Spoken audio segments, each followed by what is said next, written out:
It's because I read something that was actually quite amazing.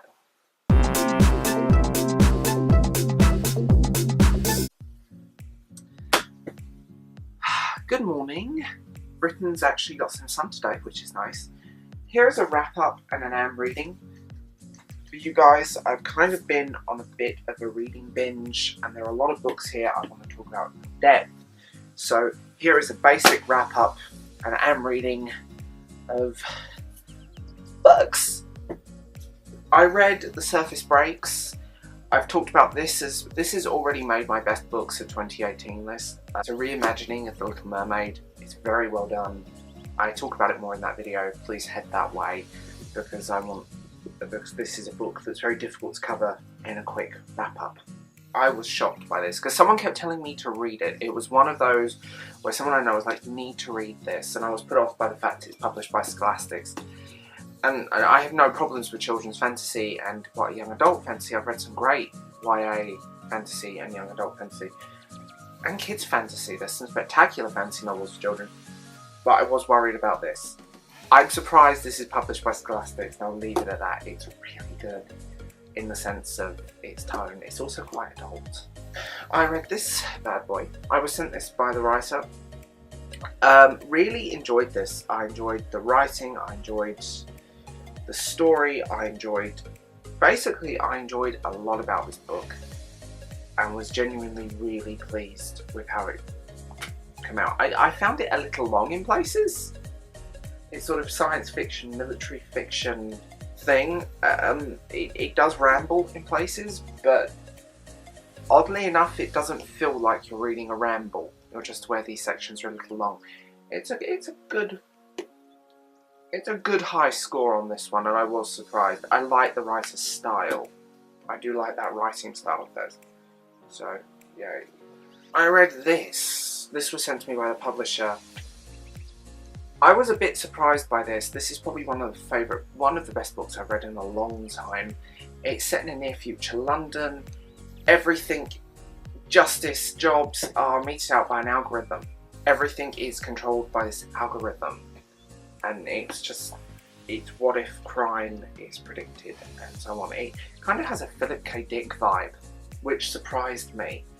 It's just brilliantly done, a very weird take on the society we live in with Facebook and YouTube and algorithms and websites and Instagram only showing us what we want to see, what it thinks we want to see.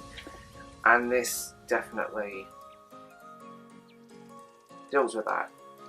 It deals with the consequences of a very digital society. So, yes.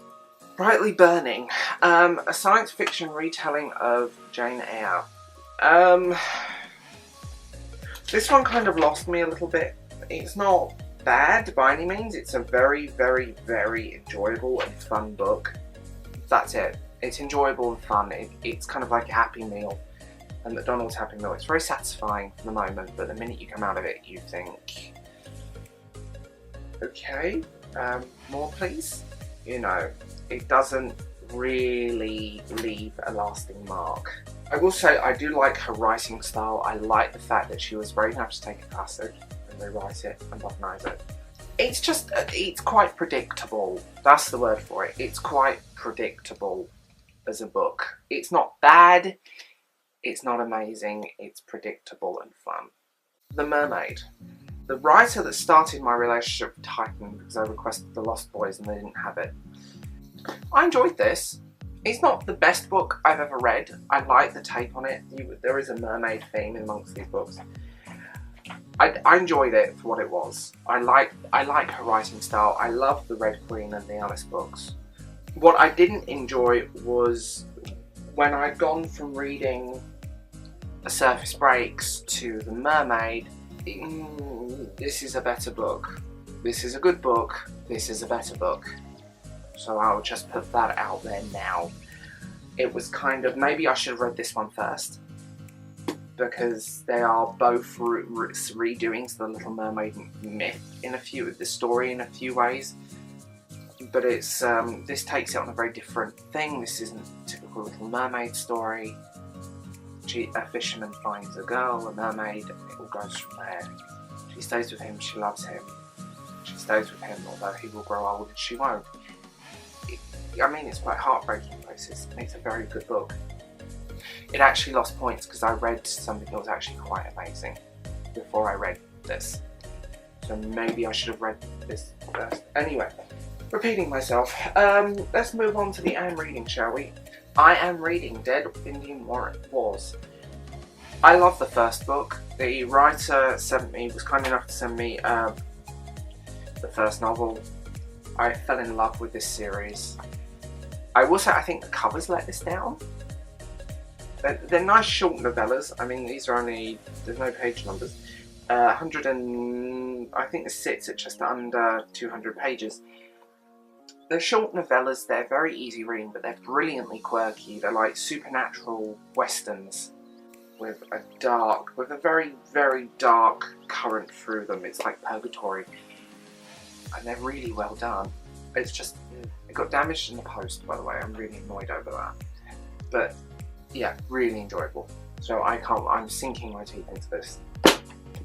I'm reading Star Wars: The Force Unleashed. Don't judge me. I actually love the video game, so I'm reading the novel. I will probably burst through this in a few hours and give it to a charity shop when I finish. But there it is. And finally, a book that I'm halfway into now, This Is What Happened by Nick Herron. Nick Herron. I met this guy at the Derby Book Festival. I didn't know that he was going to be there. I didn't know about this book, to be honest, because he was doing a talk on this other book. So I'm forgoing the other book for now and just going into this one. So yeah, that's my wrap up and I'm reading. Just tell me what you think. Please give this video a like, a thumbs up.